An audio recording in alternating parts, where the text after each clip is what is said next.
This is not what I do. This music. I just gave you guys 3 more songs. 2 are for you, Charlie. 1 is for David. Uh-oh. You can listen to those afterwards, I guess. The David song. Or we just listen to music on the show and sing and talk. Maybe we'll get more subscribers. Well, on a day like today, maybe. On a day like today, I can maybe, right? Go for that. Yeah, things did not open up very kindly, did they? No, but we're net short, so we're having a good day. Good. Although we've got gold and other stuff. You know. I think gold's got another big run higher, and you think so? And the miners, they're going to benefit. Their margins are going to benefit from the combination of higher prices and lower oil, because oil is good because we just bought them. Oil is one of their biggest inputs, and in the last couple of years they've dealt with their unions and wages, so those are locked in. So I think margins are going to explode higher on the miners. Yeah. All right. I've been trading down from the seniors, although I still own, Agnico Eagle, Alamos. Don't talk about David that way. What he was saying about the miners? I know you were talking about the miners, and I understand. I looked young because of all the aesthetic surgery, but it really isn't. It's all natural. I'm supporting the juniors over the seniors right now. Yeah. Is there a mini me version of David, the junior version? A junior David. His name is Timothy Chalamet. Just in case you were wondering what the junior version of me is. I don't see what the big deal is of that guy, to be honest. Maybe I'm going to get some hate mail here. I don't know. By the way, Nadine, we're live and he is listening. So he is listening. Timmy, because we're friends. Yeah. Timmy, Shally, we're sorry. But T-Dog, I'll get you. I'll get you some stock tips, even if I'm not. I think don't listen to her. He needs some clothing tips. His yellow suit at the Oscars was not. I guess it's one of the new colors for spring. But again, I don't like to wear butter. And David's like, I don't know where I go with that. I was just I'm going to skip that and just go. Yeah, exactly. I knew David would skip wonderful. That. I just want to say I thought it looked wonderful in my approach to not say negative things about anybody. I thought it was. Is that March for you? March. I'm not going to say negative things about people month. No, it's just going to be it's just my new thing. Okay. All right. Oh, that's nice, David. I think you should take that up for Lent, David. Do it all through Lent. No negative comments. Yeah. And what happens if you blow through that? Are there consequences, or just in your own heart? No, I'm my own toughest judge. Although, there is, of course, a supreme toughest judge. So, but I in this Charlie is pretty tough. No. So, anyways, it is March 6th, 2025. We have David Maris, Charlie Peabody, and myself, Nadine Turman, here for Wall Street Beats. You can see us on X. You can subscribe. You can go on our website and get more information than what you're going to get in the free little bits that we give out there. But we have a really good show. So, as you know, David has really wonderful picks in the healthcare sector and other sectors, but keeps us informed on what to do and what not to do there. And Charlie, obviously, with banks and greater financial institutions, and obviously gold miners, because he's given tips out this morning on that. Which, ironically, in the last 5 minutes, I was buying gold miners. So, you were talking my book here, but you didn't know about it. So thank you, Charlie. I'll send the check to you later. The theoretical check. But David, why don't you tell us what you're looking at today and what people should be doing with it? So it's interesting. So on a day like today where the screen is very red and you want to sell everything and just go away, and maybe that's the right thing to do. We'll only know that in retrospect. A lot of times the best thing to do is just kind of sit on your hands and be a Democrat during a congressional hearing. I'm sorry. Just sit on your hands. Just sit on your hands. Wait, stand you up. already blew through your be nice to people. Just saying. Oh, sorry. It's been 30 seconds. That's been 30 seconds. No, so again, you have to ask yourself: are you a trader? Or are you an investor? Are you looking for the stocks? And I think we talked about this the other day on the show. A couple others spoke about it. Are you investing for the long term, and are you trying to find the stocks that are getting dislocated that you can own for a decade? Now, you might not own them for a decade because something might change. And one of those stocks that I thought, but I kind of hate them today, is Galderma. They reported last night, great quarter, beat the top line, beat the bottom line. Everything looks great. Down 9% today, or 8%.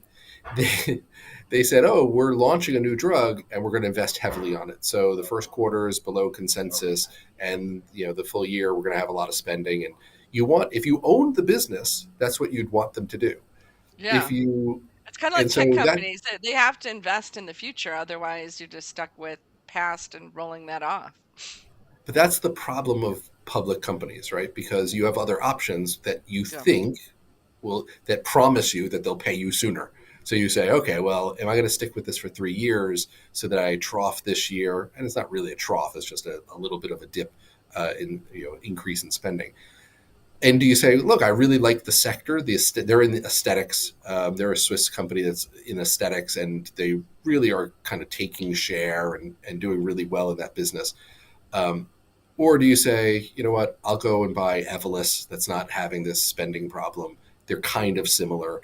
I'm meeting with Evolus next week, so I'll kind of give you an update after that meeting. But I own a couple of aesthetics companies. The ones that go down are the ones that I tend to own for some reason. But I'm not doing anything with my Galderma right now. I'm going to see if it settles out. I think that the people who are looking to get paid in the quarter, they're going to be gone today, and kind of the longer term holders will stick around. But it might be a little bit. It might be another. So is it time to come in for somebody who's not in it? See, I don't think it's screaming cheap yet. So I've owned it for a while since they went public, and so I'm not there yet to be like pounding the table like Bob Morris was the other day on CNQ. I'm not there yet of like this is the time, but if you can stomach a little volatility.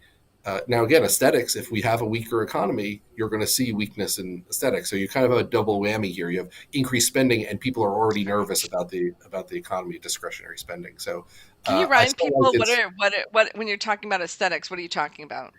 Okay, so everyone probably knows Botox, and Botox is what's called a neurotoxin. Can I make a joke? Sure. Charlie really knows it. Okay. Charlie and I, we actually, because of our hairline, we have to spend a lot on a lot. They actually just put it on with a sponge. I just wanted to make sure he was awake. He laughed. Okay, he's awake. I did. I'm trying to be serious here. Yes. So so Botox, yes. So they don't make Botox, but they make something that's very similar to it.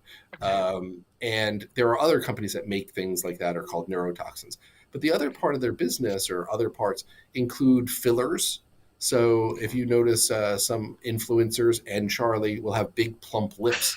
That's because an influencer. They put fillers into their lips. It's an injectable, and you have to get that done every periodically, a couple times a year. And other things like that. Fillers can go in your wrinkle, in your crow's feet. They can go a lot of different places. And that's what they do. And there are lots of competitors, AbbVie, there's Evolus, which I mentioned, Revance, which was just acquired, and others. So MERS. Galderma has really been taking share. They've been investing and buying products and kind of building out a pipeline. Other companies are kind of just coasting on what they have, or kind of investing in the launch of what they have. So it's a good solid company. I hate companies that go down. So Galderma, you're on the list now. So. You're on notice. You're on notice. You're on notice. Stop going down now. Stop going down. Also today, there is some news that Novo Nordisk is going to lower the price of Wegovy to match Lilly's recently dropped price. And I Right, it think was like now they're down to, 50% and going direct or whatever, right? That was yesterday, right? yeah, So, and what do this you is think about this was yesterday. and what do you think about that? Yeah, so it's for cash pay patients only. So it's a small Okay. part of the market, but an important part. It's negative for HIMSS. That's why HIMSS Okay. is down again today, 6%, Mm, because the cheaper you get, then the cheaper HIMSS has to get. I actually don't think it's all that bad for HIMSS because you're talking about new patients, and it's still way more expensive than the $150, $200 that HIMSS is going to charge you. So okay. um, I don't think it's that. But headline wise, if you're an institutional holder that owns HIMSS, you look at it and go, oh, Mm, another negative. yeah. Oh, Yeah, I but can't take this. this does go to my idea that this is a race to the bottom on pricing because you have Lilly that has better, what I consider to be better data, and Okay. Novo that has to compete on price. Still, it's very effective. Their drug's very effective, but Okay. if you have higher weight loss, maybe a little bit higher side effects, but we'll just say higher weight loss with the Lilly drug.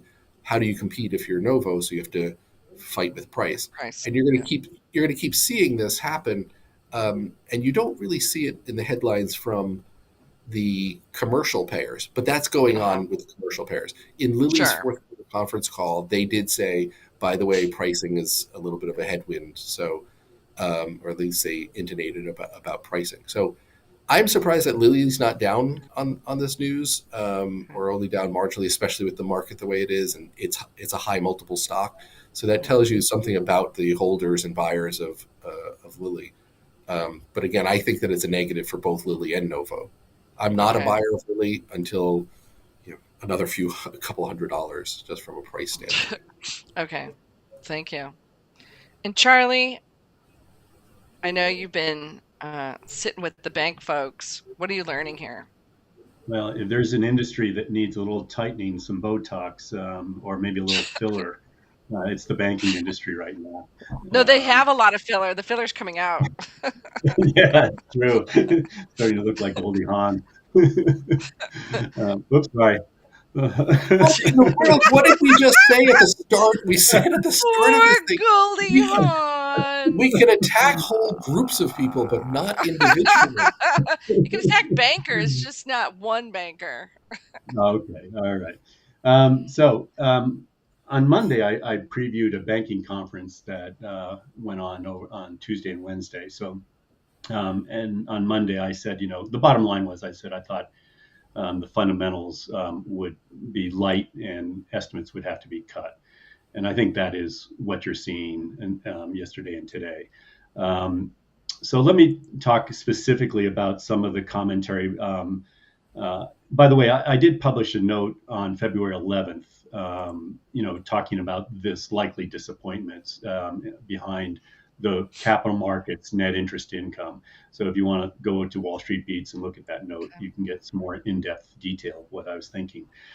So we got reality yesterday when a number of banks highlighted the trends in the first quarter. And as expected, there is some slight weakness on the revenue front. And surprisingly, actually, there were some negative comments about the development on the credit quality front. So I'll come back to those and highlight individual companies and what they said. So let's start with revenues. Two pieces on the revenue front. There's net interest income or top line revenues, and there's capital markets. Those were the two areas that we've been worried about. And so yesterday, Regions Financial, which had been projecting, 2 to 5% growth in net interest income for the first quarter, said it's likely to come at the lower end of that range. And one of the things they highlighted was lower reinvestment rates. So when they made their projections back in January as to what the first quarter and the full year would look like, they had an assumption about the yield curve and the level of nominal rates. And they were expecting the yield curve to steepen, short rates coming down, long rates either staying high or going higher. And they were expecting, the reinvestment rates to go from, 2.8 to 4% plus, or 2.6 to 4% plus. Anyway, the bottom line is that they pointed out that the spread on the reinvestment spread on their investment securities that are maturing today or their loans that are maturing today dropped from 170 basis point spread to 140 basis point spread. So that 30 basis points, decline in spreads is hurting their ability to generate net interest income. So we are seeing weakness in NII, and I just wanted to use Regions as an example of one of the banks that called that out. The second area was capital markets. There are two names there I want to highlight. Truist, which is a regional bank and has a smaller capital markets operation than the money centers or the investment banks, lowered their revenue guidance, saying that investment banking is likely to be down 3.5% quarter over quarter rather than the original 2%. And Fifth Third as well lowered their capital markets revenues. The one name that I want to bring up to date is Citigroup, because that's been my number one pick and remains my number one pick despite the price weakness. They gave some guidance on capital markets. Trading, they said, would be up 5% year over year. That's in line with everybody's consensus expectations. So no big move there. Investment banking, on the other hand, was light. And that's the theme that you're seeing in all these capital markets. Investment banking is coming in lighter than expected. And it's largely because M&A is in pause until we get some certainty around the tariffs and trade policies. But you're also seeing, a weaker aftermarket in IPOs. So while you had a very robust January for IPOs, it's trailed off here in February because the buy side is saying we're getting stuck with bad deals and they're not trading well in the aftermarket. And then I think going forward, where we're going to hear about incremental weaknesses on the debt underwriting side, because I'm expecting, and this hasn't happened in full blown, visibility yet, but I'm expecting you're going to see credit spreads widen out quite dramatically, particularly on the junk bond side, and that's your high margin debt underwriting piece. So investment banking. We have a lot of bets on that, so I hope that's true. When do you see that happening? Do you have a sense of timing, or no? Is it hard to discern? I think it already is. I mean, we've gone from 260 to 290, so we're up 30 basis points in the quarter. So it's happening, and without trying to think of how to phrase this, I'm getting inquiries from people that I've not talked to since 2008, 2009, and it's all around the credit dynamics. And you're seeing stresses develop in the private equity, private credit, which I think is going to be the epicenter of the next dislocation on credit. So these guys that are coming in and asking questions are really good bloodhounds. So they know some stresses are building in the system. They're not visible yet. They're not being reflected in, credit spreads could widen out to 600, 700, 800 basis points on the junk bond side if we get to where I think we're going. And we're less than 300 basis points. So that's on the come, Nadine. But one of Ben's recommendation was a SJB, and I like that. I think it's a good risk reward play on the junk bond side for spread widening. So let me just end up on Citi. Given their guidance, estimates coming into the quarter were $1.88. I was at $1.83 or 84, I think. I think they're going to come in, maybe at $1.80, maybe slightly less than $1.80, given some of the guidance they gave on the quarter. But if Citigroup trades with a 6 handle, I'm a buyer again. So I like that. And then finally, this is the new piece, because coming into this year, there was absolutely no concerns about credit quality in the banking system, and the banks are fairly well reserved. But yesterday we got two commentaries that I thought were very important to think about. The first came from Bread Financial, which is a subprime credit card lender. And they were asked, do you have more confidence today than you did a month ago about your credit outlook for the full year? And Bread said, the bottom line is, no, we have less confidence. And the reason they have less confidence is they've been talking to all their retailers, that they partner with, the Targets, the Walmarts, the Walgreens, whoever they partner with, those type of retailers. And they said every one of them has said they're going to raise prices on the consumer goods that they're selling. And Bread's attitude was higher prices are going to continue to stress the consumer, and therefore their credit outlook is less certain. They did talk about charge-offs in the first quarter rising to about 8.5% or a little under 8.5%. Their full year forecast for charge-offs is 8 to 8.2%. So they're going to start off the year worse than the full year averages. So things have to get better in the second half of the year if they're going to meet their targets. And given what they said about the stressed consumer under a higher tariff regime, that may not happen. So I think that was a very important statement to listen to. The second one came from Fifth Third, which also lowered earnings guidance on a number of ones. But the most important one was they said we're going to have to build our reserve for loan losses in the first quarter more than we originally anticipated when we gave guidance in January. Okay. And they cited two things. One was we're getting better loan growth than we expected, and that's good. But the question is that loan growth because of inventory build? And they kind of implied it was. So that's not so good. But the second was the Moody's economic forecast has changed. And many of these regional banks build their reserves based on some economic forecast. Okay. And so they're going to be pumping up the reserves, or what are they going? How fast do they need to then add to that? They talked about anywhere from a $15 to $20 million add above what they had originally expected in January. So we're only 2 months later, and they're already changing their credit forecast. Yeah. So, but the important thing here is Moody's cited two things. They cited weakness in the home price index in their forecast. So housing, if you have weaker housing, you have to build your reserves for residential mortgage exposure. And then the second thing was a corporate spread widening that they expect to happen. So those things are causing, Fifth Third to have to raise their reserves. I think, banks don't make these reserve decisions typically until March 31st or April 1st, the last day of the quarter. I think you're going to find a lot more banks follow Fifth Third because they rely on the Moody's forecast. So it does suggest that you're going to go into April with, analysts cutting their estimates at some point. So are you going to short regional banks, or what should people do to play on this? Is it individual names? Do they do an ETF? What do they do? Yeah, I mean, the KRE, I think breaking 60 the other late last week, or was it earlier this week? I lost track of time. Was an important technical break.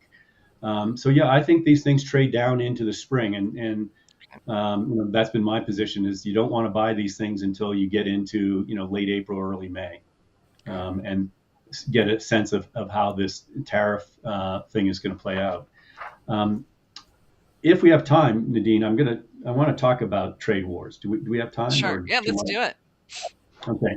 So, which, by the way, while we were on live, Lutnick is saying, "Hey, there's going to be one more 1 month tariff exemptions beyond autos." So, yesterday I named it Walk Back Wednesday. So I guess we've got a Walk Back Thursday as well. Walk Back Week. Yeah.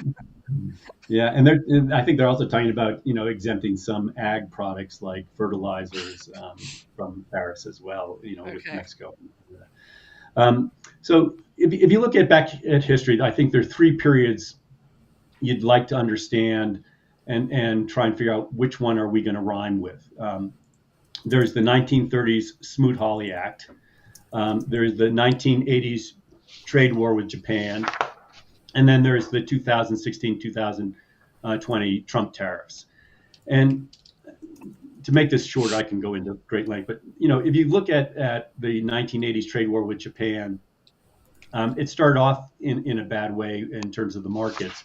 But then Japan followed something called a voluntary export restraint, VER, and they limited export of certain goods to the U.S. and they really pulled back. And that turned out to be a fairly benign trade war in terms of the stock market. The 2016-2020 Trump tariffs, you all are aware of, so I won't go into detail. But again, it targeted certain specific goods, mostly on China, and it turned out to be a fairly benign event for the stock market. It's the 1930s Smoot-Hawley Act that I worry most about, and there, because that was an act that was put in place after the crash of 29. It exacerbated the economic environment and I think stalled out the recovery. And can you remind those of us who aren't as well read on what I'm going to finally call it the Smoot Hall. So for the Smoot Hall, can you remind folks what happened? Yeah. It was an attempt to protect farmers and U.S. industries from foreign competition. So it was, a tariff placed on, I think it was something like 20,000 goods. And these were very punitive import tariffs. Um, but instead of, they were intended to boost domestic production, but instead of boosting domestic production, they triggered retaliation efforts by foreigners and brought the whole global trade to a halt. And the market went into a steep dive, and the economy headed into a deflationary spiral as a result of these tariffs. So that's the one outcome that you hope we don't have. But it's certainly, sometimes Trump can bring out the worst in people, and if they do retaliate in a ugly way, and you saw Trudeau's speech the other day. Scheinbaum is supposed to speak on Sunday. We don't know how this is going to play out in terms of the foreign reaction to our actions. And we know that they're going to do something, right? Because they've been like, I mean, have you seen the videos of the Canadians? Basically the stores, there's no American alcohol. I mean, in some ways, this could do what has happened in China, right? Which is buy local. I mean, it could have lasting effects, even if things are unwound, where people just say, hey, we, for nationality reasons, or, let's hope not. I own ground for them. I think I already think we've seen that with Teslas. There's a whole swath of America that refused to buy Teslas now. So it is happening. Okay. I mean, I grew up with a European mother, and I can tell you my cousins in Europe are not very favorable, and they've always praised the United States. So the reaction, if you go back to Soros's reflexivity action, I think Bessent was expecting something different, and we're not getting that. Right. Anyway, I'll shut up. All right, and then David, I know you have a game maker you want to give an update on, so we'll do that, and then we'll close it out. I don't want to close it out because we have a birthday shout out to give as well. To who? To whom? Michelangelo is 550 years old today. Happy birthday, Michelangelo.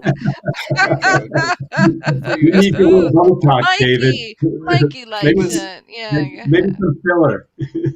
He sent me an email about the Smoot Hawley Act, and he said he remembers it. So. Fondly.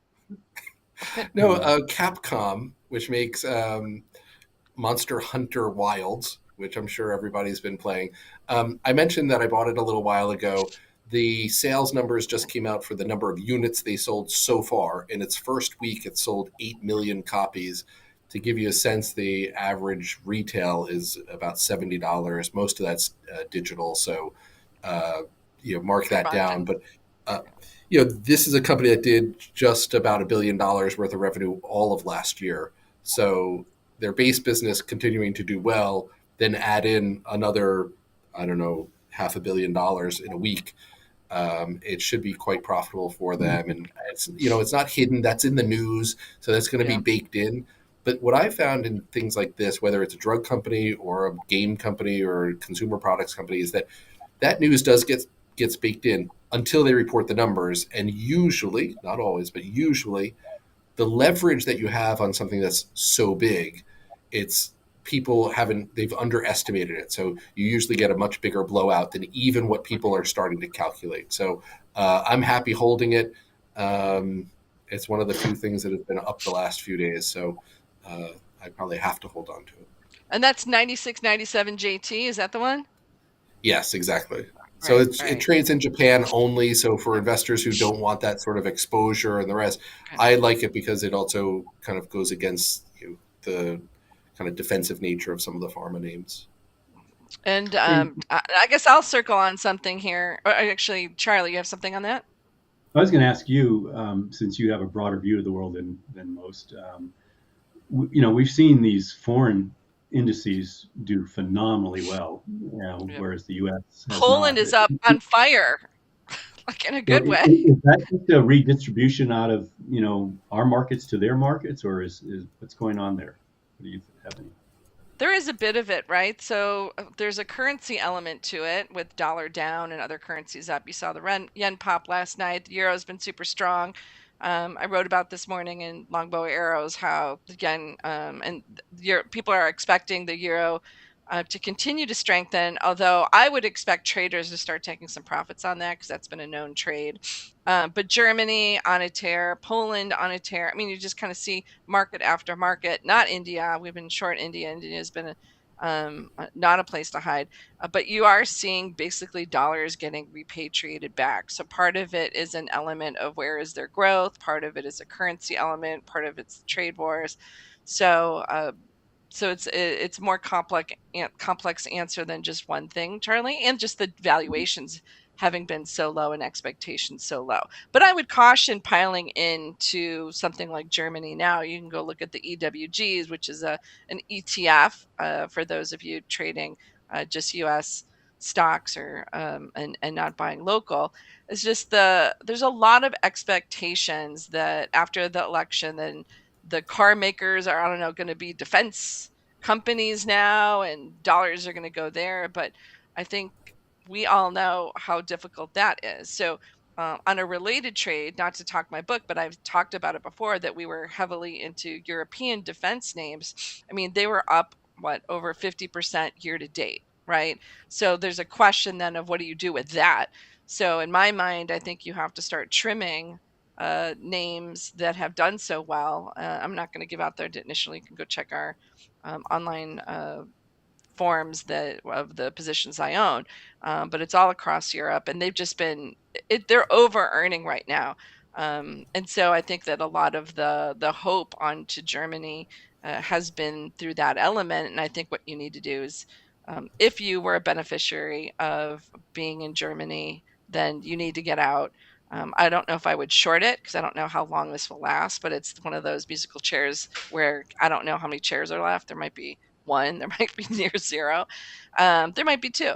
So, I don't see this continuing to strengthen. And at the same time, if you've had winners, that's something that we're doing right now is figuring out, okay, if you have to play, so a lot of these long only accounts that we have and others have got to go play somewhere, is where do you redistribute it? And it's going to have to be out of those areas that have just, I mean, Spain, you can look at Spain. These things have just been such a tear.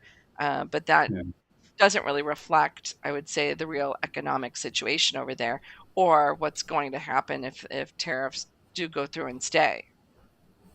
No, a month ago, Ben and I were talking about the Euro Stocks 50 index, and if you take a look at that, that just skyrocketed. And a month ago, it was taking off because there was expectations of a peace agreement between Russia and the Ukraine. Sure. And therefore, gas would start flowing back to Europe from Russia, as sanctions were lifted. And that's one of the biggest input costs of some of the European industrials. And therefore, they would see their margins explode in a positive way as, they got cheaper energy input costs. So I think that was the initial driver. But more recently, if you look at, I think Ben posted this, I'm not sure, but a chart of Deutsche Bank versus Citigroup. Sure. Deutsche Bank is now exploding higher where Citigroup is correcting. And I think the big difference there is you're seeing a steeper yield curve develop in Europe. I mean, you mentioned the bonds selling off. And so now they have some spread to work with, whereas here in the United States, we actually have a slightly inverted yield curve from, T-bills out to the 5-year, which is not good for banks. So there are some other fundamental, you talked about, it's a complicated answer, but those are some of the fundamentals.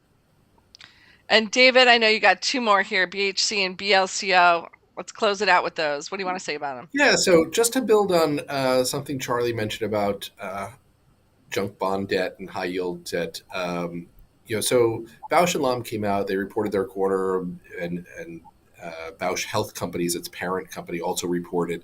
And let's ignore the results for a second. Bausch and Lomb or BHC has too much debt to pay out themselves. Like they don't have the cash, and they have debt between now and 2027 that they don't have the cash for. And so ordinarily you would just kick the can down the road, refinance it. But they don't, they have a big patent expiry in a few years. So their cash flow goes away as well. So the holders of the debt, like no one's going to say, oh yeah, let me go. So it needs to be secured debt.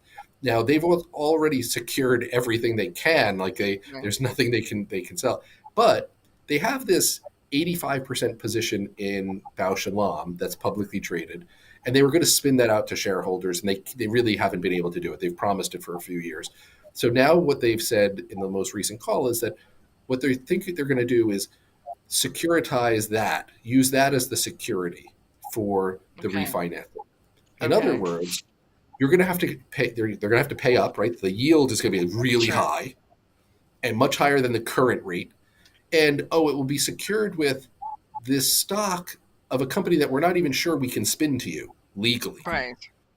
Okay, so what does that mean to a Blowco BLCO holder?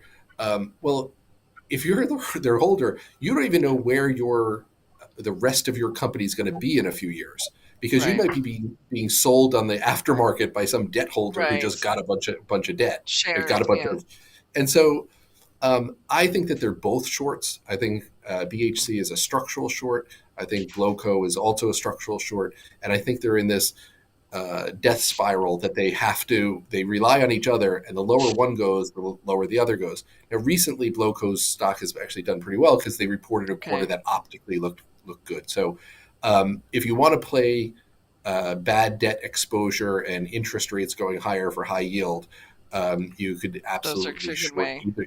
Yeah, those two. And what is the short interest? I'm just looking up here. You're right, it's up to date too. So you basically have only short interest of float for BHC of 3%, which is nothing. And then what do you got for Bausch and Lomb here? It's 3.4. So you heard it here first from David Maris. 2 places to short.